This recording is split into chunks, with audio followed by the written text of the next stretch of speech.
Miss آية ممكن بعد إذنك بس would you please open for me the sharing.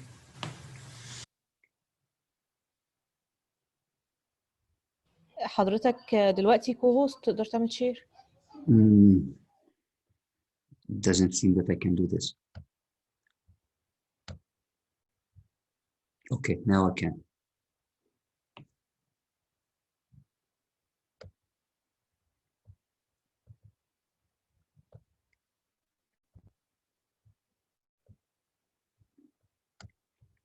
Hello everyone.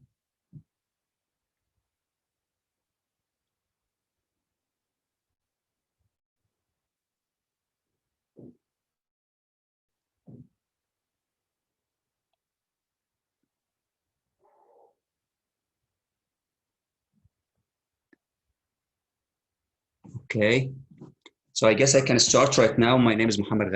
I am a biology instructor for American Diploma students who are planning to take a subject test in biology. As you can see from the logo of my logo, you will be able to see there is two items here, the SAT and the ACT. I'm not sure if you guys are aware of these differences and how this started, so I'll just give a brief introduction about what's the SAT and what's the ACT, because there are some challenges will be you guys facing in the near future. So first, I would like to see what are the differences between the SAT and the ACT and the AB. So originally, the American curriculum, America is a whole continent. There is 52 different states, and each state has its own system. But the nice thing about it is you will be able, if you can, and you may be in New York, you can apply for a college or university in San Francisco and vice versa. But in the meantime, there are some differences between the education system. Maybe in Texas is pretty much less education than New York. So for this reason, the people who are responsible for the education system over there designed whatever called the admission to the university. You have to have 40% of your grades, you get it from the GPA from the school, and 60% will be coming from passing a standardized test. The first standardized test has been admitted was called SAT, Scholastic Aptitude Test. And this produced by a company called College Board. This was pretty much in 1926, 1927. The College Board provided the SAT and number of subject tests that would be able to make the students give some kind of focus of the student on a certain branch that you would be able to go into the university to it. Followed by this, another company came, which is called American College Test. And they provided, this was in 1950s, and they provided whatever called the ACT. The ACT was pretty much different than the SAT. Is the ACT, there is only one test. There is no subject test for the ACT. And it composed of 4 different sessions. The first one is the English and the reading and math. And they added another section, which is called science. And it's not, by definition, it's not science. It's pretty much something like scientific thinking. The ACT doesn't have a subject test, but in the Egypt and in the Middle East, they require the subject test to get into the universities. So the ACT has an office in the Middle East. It's called Connect Me, and this Connect Me developed subject tests. So they have also subject tests in chemistry, in physics, in biology, in math. The problem right now, by the end of this year, and this pretty much was about a week ago, the College Board announced that they will stop providing the subject test for the SAT. Any subject test for the SAT will not be provided. And they said they're going to replace this by the AP. which is an AP, is a college credit course, and it is provided. Also, they provide the college board provide this test, but only once a year. So I just want you to let you know that if you are looking to take the SAT subject test, the only last two available slots to take this test, it's going to be in May and in June. Otherwise, you won't be able to take this. You may take the AP, or you may take the ACT from the beginning. You take the ACT general and the subject test. So what are the differences between the SAT and the SAT? And what is the SAT? So the biology course, there is no curriculum for the SAT exam. But in the US, so the students go into the school, they are studying biology for a number of years, and then the SAT biology is pretty much covering the exams that in the materials that they are brought. There are a number of books. They are describing the SAT curriculum, the SAT biology curriculum, the Barron's and the Kaplan. And also there is another book which is coming from the college board itself. Now I will start to give you, after this brief introduction about the SAT and the ACT and the challenges that you guys are gonna be facing maybe starting next year, I will start talking about the biology course itself and what is the first section that we might be going through, which is the biochemistry itself. The biochemistry is the definition of the biochemistry. I'm studying the biology. It's a hybrid session. It's a hybrid section, which is we're studying the chemistry and the biology, both at the same time. So to start talking about this, we have to talk about first about the atomic structure. What is the atom and what's the structure of the atom? So the atom, when we're looking at the atom, you will be able to see the atom something like this. It has a center, which is called the nucleus. And outside, there are some kind of orbitals. What's inside the nucleus and what's outside? The nucleus, you will be able to see two different subparticles. You're going to find it in the nucleus. The first one is called the proton, and the other one called neutron. And what's outside, it's another one, which there is another subatomic particle, it's called electron.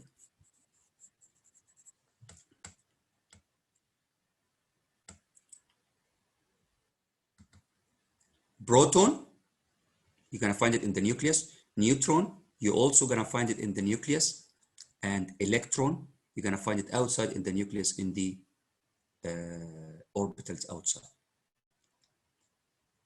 The proton is positively charged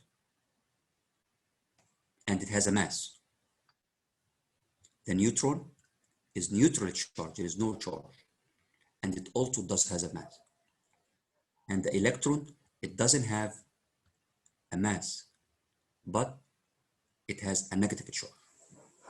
Meaning so the charge of the nucleus is based on the proton, which is inside the nucleus, and the electron, which is outside the nucleus. The mass of the atom is based on the two particles that you can find it inside the nucleus, which is the proton and the neutron. Based on this, they arranged the elements in whatever called the periodic table. And this arrangement of the element was based on the atomic number. So what is the atomic number? The definition of the atomic number is considered to be the number of protons inside the nucleus. So if I do have a nucleus with one proton, so this is going to be called hydrogen. If I do have a nucleus with two protons, this is going to be helium. If I do have a proton with a nucleus with three protons, so this is going to be lithium, and so on. So you'll be able to see here, there are two different numbers over here. The number is in the top and the other one in the bottom over here. The number in the top, which is called the atomic number, and this is pretty much the ID of this element. And this is how they arrange the periodic table. And the one in the bottom is called atomic mass. And this is pretty much the sum of proton and the neutron in the nucleus. The sum of the proton and the neutron inside the nucleus. They arranged all of this, and without getting into too much detail, because this is going to be switched into a chemistry, but I just wanted to add one more thing about these elements. There is whatever called isotope. What is an isotope? An isotope is found when an atom or an element having the same atomic number but different atomic mass. This means what? So let me give you an example like this.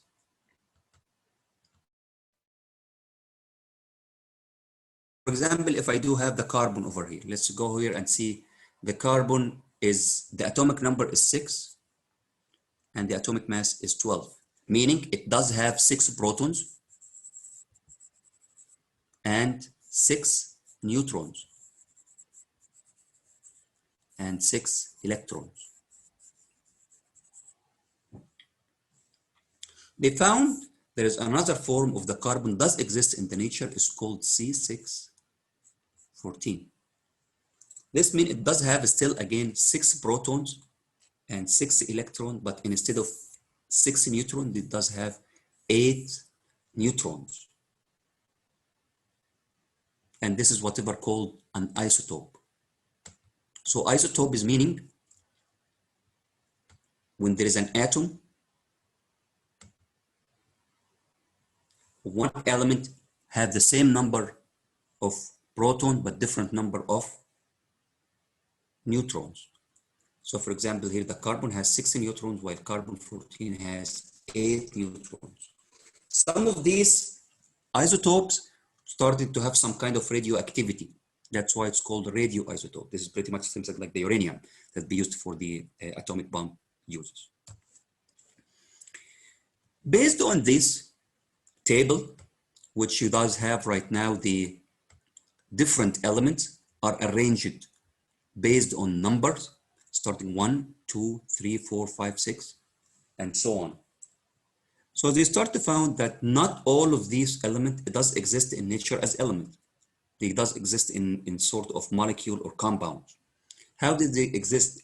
What is the form? How did they make this compound or molecule? By doing whatever called of bonding. To understand the bonding, we have to learn that there are different types of bonding: ionic bonds, covalent bonds, and hydrogen bonds. So let's go over and understand the first kind of bonds, which is the ionic bond. So for example, if you go to the kitchen in your home, you're gonna find that there is something called NaCl, which is the salt, right?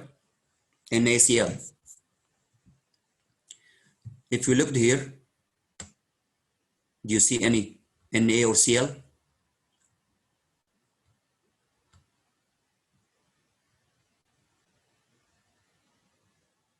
Hello? Can you guys answer me?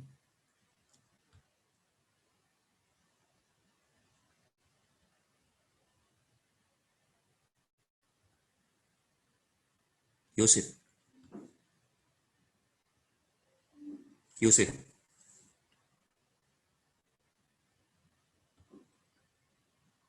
Are you guys allowed to talk or not?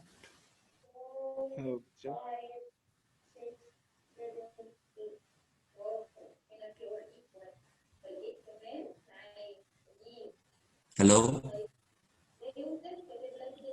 Hello. Yeah, Yusuf?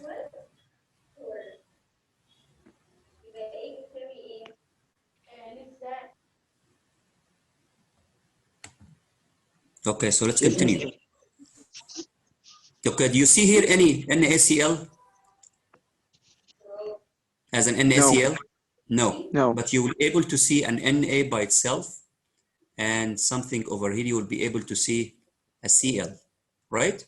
How are these two elements made whatever called the NaCl, which is very common in our life, which is the NaCl.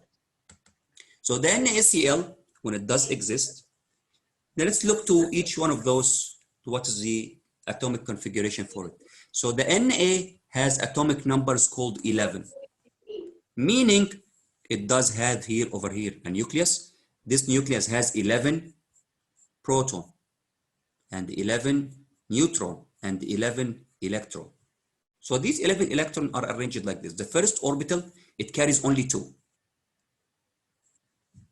The second orbital will be carrying 8. 1, 2, 3, 4, 5, 6, 7, 8. The third orbital will carry how many? Only 1. But this orbital is designed to carry 8 electrons, but it does only carry 1 electron. It's pretty much similar to if you went to a PlayStation room, it does have 8 available spaces, and you are by yourself. What are you gonna do? You're just gonna jump from each chair, and you're gonna start to light the electricity, and you start jumping from here to here. So this pretty much make this Na in this case in the excited or active. That's why these kind of elements, they have the ability to lose an electron and be converted into ion. It will be a positive ion. Now it will be converted into a positive ion. Great. Why is going to be positive? Yes. Because inside they have 11 proton, 11 positive charge, and outside it does have how many right now? 10 electron, 10 negative charge. So the net charge is going to be Na plus, and this is called what? Cation.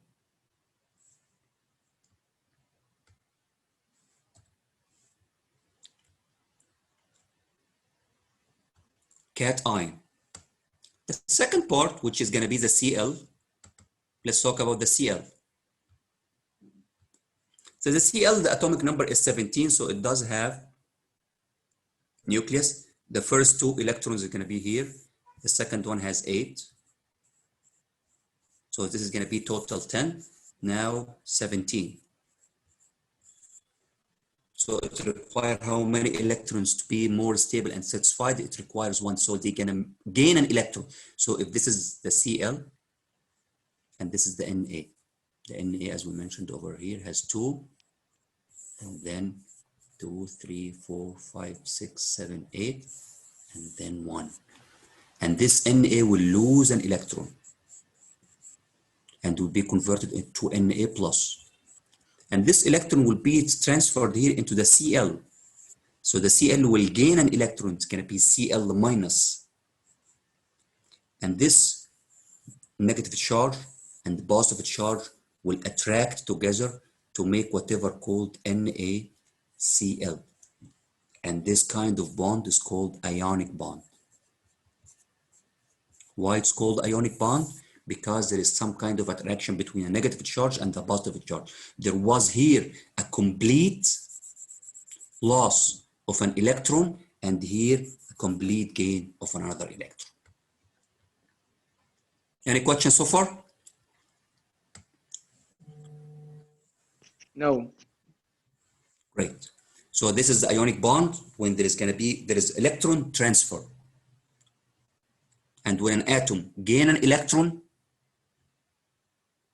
become an ion. And when the ion lose an electron, become cation. And depending on the number of electrons that they gain or lose, there is going to be here, the number of charge here will change. So in this case, Ca plus 2, meaning what? Meaning the calcium gained or lost? Plus. Gain or loss? It will lose. Loss. How many electrons? 2 electrons. Okay, and in here, gain or loss? Gain. How many electrons? 1. Perfect. The second kind of bond that we're going to discuss, which is going to be the covalent bond. the covalent is a little bit different from the ionic bond. In the ionic bond, we mentioned there is going to be a total loss of electrons from one side to another one, while in the covalent bond, it's going to be sharing. Meaning, so let's get this nice example. The oxygen, for example. The oxygen in the nature does exist as O2, right? So let's go to the electron configuration of the oxygen. So the oxygen has 8. The oxygen, the atomic number of the oxygen is 8. So it does have 8 protons inside and 8 electrons outside. The first orbital carries 2, and the second one carries 6. For this electron, for this orbital to be stable, it has to have 8 electrons in here. So he's missing about 2. So there is another oxygen will be over here. It does have 2 in here, and then the other 6, which is outside. 1, 2, 3, 4, 5, 6. And this also needs 2 electrons to be stable. So they're going to make some kind of an agreement. You know what? So this one talks to the other guy. You know what? I have 2 electrons over here. I will share these 2 electrons with you, and you share these 2 electrons with me. So at certain point, how many electrons will be over here? 2, 4, 6, and they are sharing 2. So it's going to be 8. Super. And this one will share these 2 with him. So it's going to be also 8 and make whatever called the O2. So they are sharing electrons. And these electrons over here and over here will run over here and will run over here in equal time. So let's give another example for the sharing. Let's talk about the H2o molecule. The H2o molecule is composed of oxygen, which has also 8, 2, and then 2, 4, 6. And there is another hydrogen, the hydrogen over here. It has 1 electron, and the hydrogen over here, it does have 1 electron. So this hydrogen needs 1 more here to be stable, and this needs 1 to be stable. And this one needs 2. So what will happen? This electron will be shared from here, and this electron will be shared. So in this case, the hydrogen will be having 2 electrons, and this hydrogen will have 2 electrons, and this oxygen will have 8 electrons. So in this case, there is no loss or gain, there is sharing. But they found out there are some kind of differences between the 2 forms of the covalent bond that I just explained in a minute. They found out there are 2 kinds of covalent bonds. One is called nonpolar covalent bond, and the other one called polar covalent bond. Meaning, if the 2 elements that making the covalent bond are the same, something like this, they are making whatever called nonpolar covalent bond. So let's explain it in more details. So the hydrogen and the oxygen, the atomic number is 8, the atomic mass is 16. The hydrogen, the atomic mass is 1. So this means the hydrogen is bigger, 16 times bigger than the hydrogen. So when they start to share the electrons will be attracted more to the hydrogen more than the oxygen. I'm sorry, more to the oxygen more than the hydrogen. So this is the O, and this is the H, and this is the H. The electrons will be directed more, attracted more to the oxygen more than the hydrogen. So this means these bonds are not equivalent, not like the oxygen. O. Both have the same size, have the same mass, so the electrons will be attracted to both equally. While in this one, the electron will be attracted to the oxygen more than the hydrogen. This gives whatever called a partial negative charge here on the hydrogen, the oxygen, and a partial positive charge here onto the oxygen. And this one make it as non-polar covalent bond.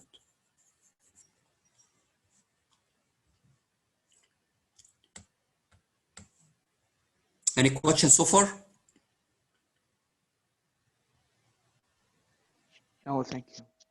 Great. Depending on how many electrons shared between the two elements that are making the bond, there is gonna be a single covalent bond, a double covalent bond, and a triplet covalent bond. Meaning what? If they are sharing, if one electron being shared from each element, this is gonna make a single covalent bond. If two electrons shared, this is gonna be a double covalent bond. If three electrons shared, it's gonna be a triple covalent bond.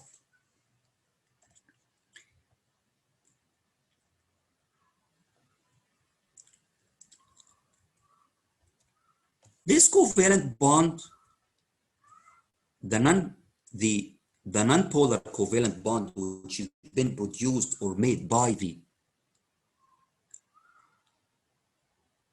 oxygen and the hydrogen, makes whatever called the hydrogen bonding. So let me explain this in more detail.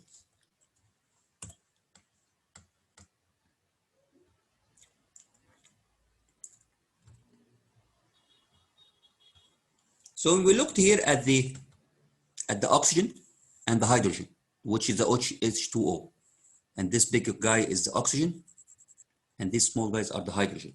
We mentioned that there's going to be this bond is going to be polar, and it's going to be a partial negative here charge on the oxygen and the partial positive charge on the hydrogen. So there is another water molecule over here, another water molecule over here, another water molecule over here. What will happen is this partial positive charge on the hydrogen will make some kind of attraction with the partial negative, and the partial positive with the partial negative, and the partial negative with the partial positive, and so on. This kind of partial attraction made whatever called the hydrogen bond.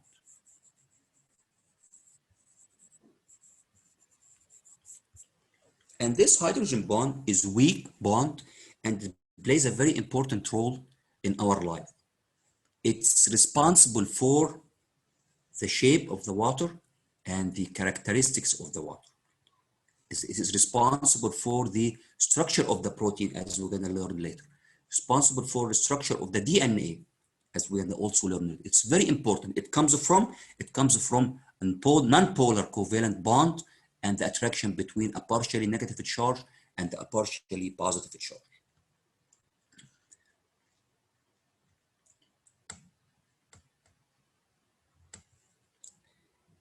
Based on this, they found out whether the molecule can be a hydrophilic or a hydrophobic. A hydrophilic meaning it does love the water and it does attract to the water. While the hydrophobic, it means it doesn't like the water, rebel from the water. And this all depending on the solubility of the water, depending on the hydrogen bonding. So for example, if you are talking about the water and the oil will not get inside the water. If you have tried to mix the water with the oil, what's going to happen? They're going to give you two layers. The two layers are pretty much because the water and the oil are not getting together, because the water has whatever called hydrogen bonding, they can bind together, while the lipid, it doesn't have this kind of bond, so it will not be able to bind to the water. So what are the characteristics of the water? The characteristics of the water, there are 6.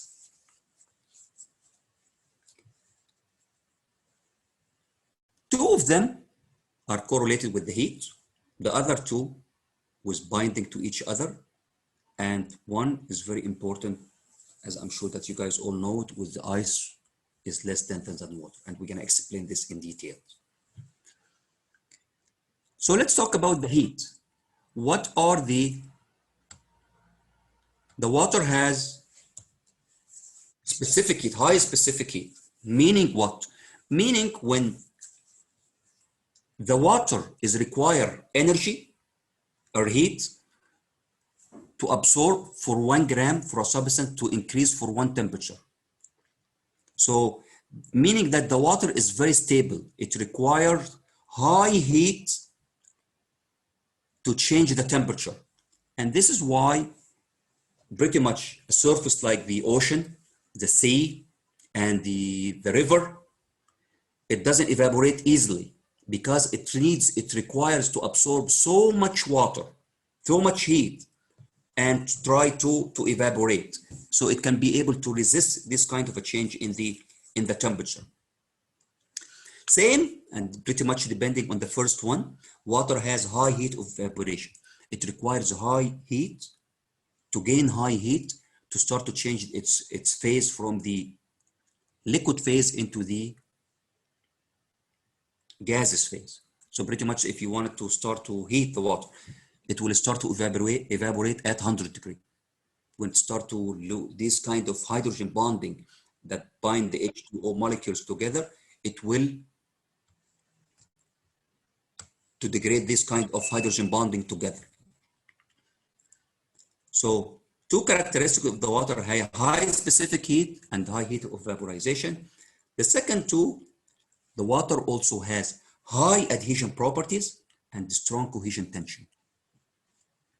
And this pretty much, this little cartoon describing the difference between the adhesion and the cohesion. The cohesion is when the water molecule bind to each other. And this is based on the hydrogen bonding. This is the cohesion. And the adhesion is when the water itself, water molecule, stick to other surface. And this adhesion plays a very important role in transferring, moving the water in the roots, in the plants from the roots into up to the leaves.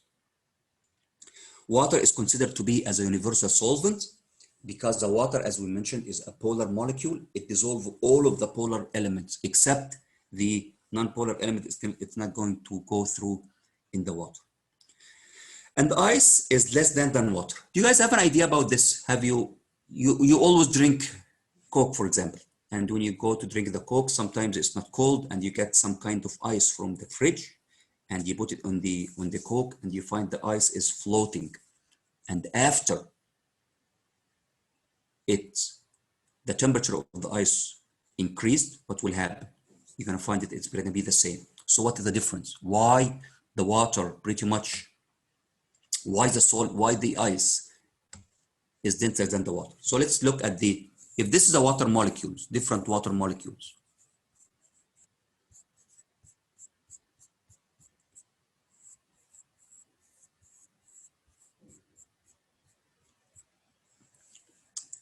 فاهم بطريقه ثانيه، انت لما تيجي تحط حاجه ساقعه في الثلاجه، لما تحط ازازه وتملى الازازه دي ميه قوي، ايه اللي بيحصل في الازازه؟ ممكن يقول لك ان هي ممكن يحصل لها ايه؟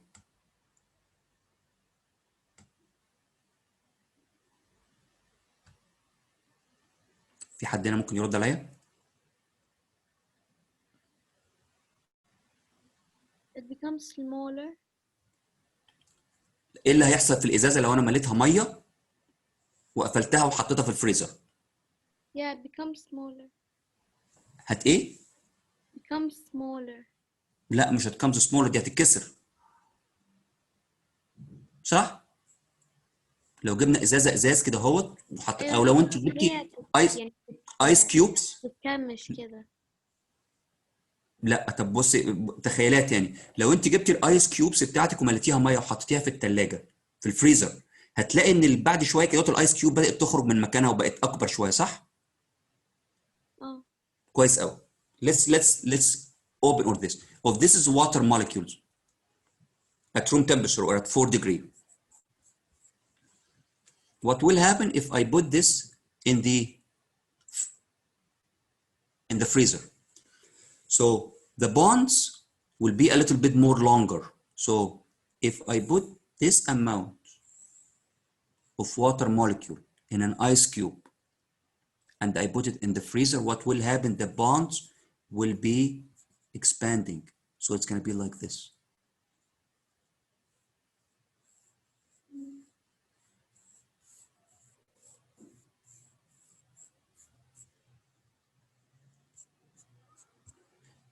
So in the same space right now, we have how many molecules? Here there are how many? Here there are 8, right? 1, 2, 3, 4, 5, 6, 7, 8. In the same space right now, how many molecules I do have? 6. Meaning what? The number of the molecules will be less. So it's going to be lighter, meaning it will be less dense. That's why when you put some ice in a water, both of them are water, but the ice will float. Why the ice will float? Because the number of the molecules within the same area will be less. So it's going to be less denser, and that's why they are floating. Any questions so far? No, thank you. The last item I want to talk about today is the pH.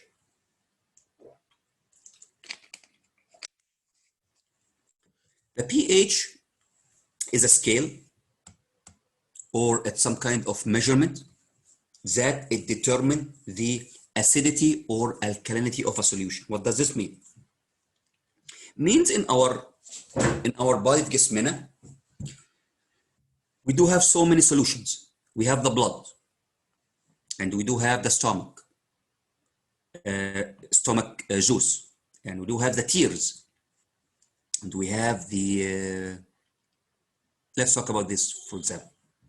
All of them are inside our body, but they are pretty much different based on composition, of course, and most importantly based on the whatever called the acidity or alkalinity. What's the acidity or alkaline? So the acidic, meaning this solution has the ability to give hydrogens. Alkaline, this solution has the ability to gain the hydrogen. So here give, and here gain. The scale is pretty much started from 0 to 14, and the neutral point is the 7. So 7, when the solution be at 7, meaning it will be in the middle, neutral. There is no, it doesn't have an acidic or alkaline characteristics. So the pH scale is number from 0 to 14, 7 at the neutral, and from 0 to 7 is acidic, but increasing the number meaning decreasing the acidity. So meaning if I'm comparing number 1, pH 1 and pH 3, which one is the bigger in terms of acidity? Higher in terms of acidity, 1 or 3? Hello?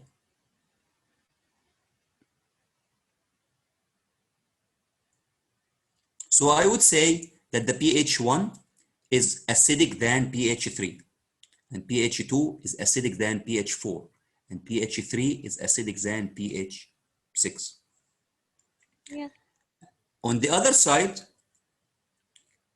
alkaline, increasing the number in alkalinity in the scale, it has a correlation with increasing the alkalinity. So 14 is highly alkaline. 14 is highly alkaline than 13. 13 is highly alkaline than 10, and so on. But the pH itself is whatever called is minus logarithm, the hydrogen ion concentration. So this number pretty much is the difference between 1 and 2 is what? 1, right? But it's not only 1. The difference between 1 and 2 is 10 times difference. And the difference between 1 and 3 is, there is one 10 over here and another 10 over here. So the difference in acidity between 1 and 3 is 100 times. Meaning if a pH 1 and pH 3, I would say the pH 1 is higher than by pH 3 100 times. And the difference between pH 2 and so let's answer this if you can, please. What is the difference between pH 2 and pH 5? How many times the pH 2 is higher than pH 5? pH 2 is more acidic than pH How many? 5. What are the difference? 1 or 2 or 3 or 100 or 10 or 1,000? Each one is 10. So 2 to 3 is 110. 3 to 4 is another 10. 4 to 5 to another 10. So multiplying these together is going to be how many times? 1,000. So from 2, or let's do it from 2 to 4. 2 to 4. How many times the difference? 10 or 100 or 1,000?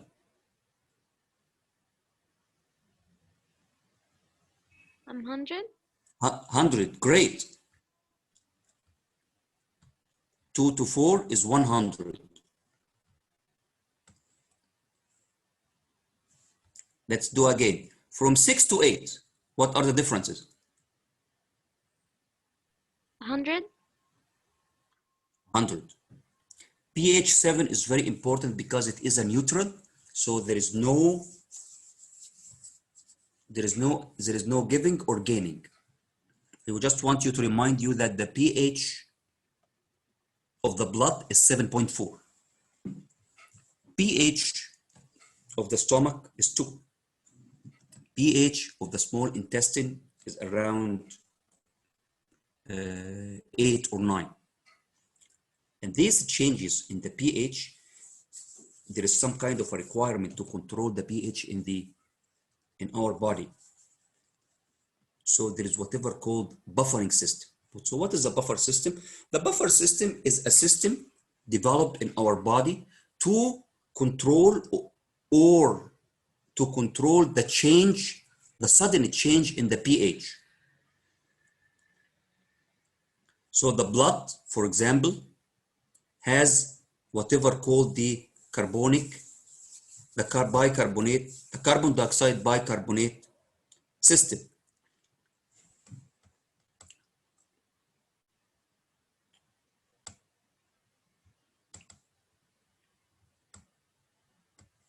So the carbon dioxide, which you are coming from what? From Krebs cycle, as we're gonna learn in few lectures, to produce an energy. So there is carbon dioxide. This carbon dioxide, when you breathing out, this carbon dioxide goes out and oxygen get in, right? This carbon dioxide, the oxygen is transferred on the hemoglobin, on RBCs. While the carbon dioxide is transferred in our body soluble in plasma. So when it's going to be soluble in the plasma, it's going to be converted into something like this: CO2 plus H2O. It's going to be H2CO3, whatever called carbonic acid.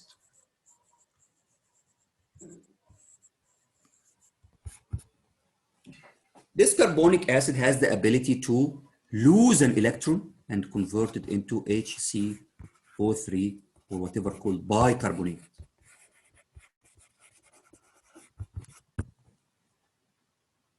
So they're going to be switched between this one and that one to control the pH of the blood, making from the acidic into an alkaline. And this is whatever called the buffering system. And this buffering system is made to control the pH in our systems, in the blood, to maintain the pH at 7.4 exactly. To make sure, because any change in the pH, as we're going to learn later, in the protein structure, any change in the pH will affect the characteristics of the proteins that lives in the hosted in the blood, which is going to be having tremendous effect on our body. I think I would like to stop here today. If you guys have any questions, please let me know. I hope it was helpful for you. If you have any comments,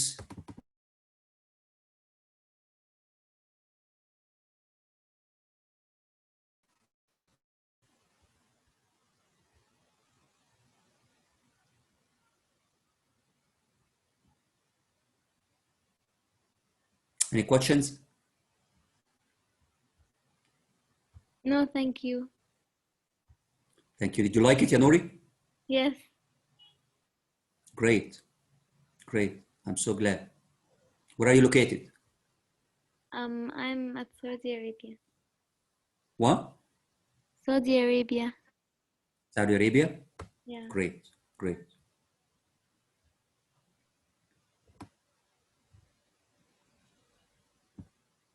Any questions so far?